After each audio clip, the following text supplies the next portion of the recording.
Düz yol hansı yoldur? Quran ayələrindən göründüyü kimi, düz yol Allaha sitayiş, haqq din və Allahın göstərişlərinə əməl etməkdir. Ənam surəsinin 161-ci ayəsində deyilir: De, Rəbbim, məni doğru yola, haqq və əbədi dinə, batildən haqqa tapınan və müşriklərdən olmayan İbrahimin dininə yönəlt. Bu ayədə haqq və əbədi, batildən uzaq olan İbrahim əleyhissalamın dini doğru yol olaraq təqdim edilmişdir.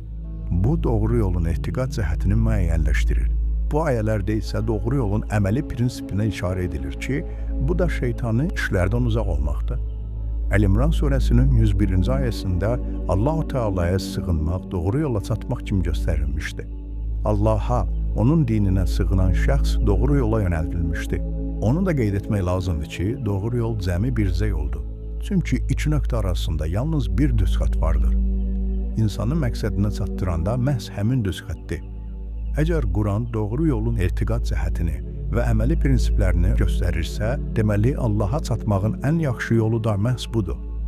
Bu həm də onu göstərir ki, həqiqi və doğru din yalnız bircə dindir.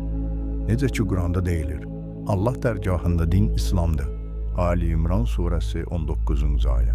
İnşallah daha sonraki mövzulardan danışarkən qeyd edəcəyik ki, bu ayədə deyilmiş İslam sözünün olduqca geniş məfhumu vardır.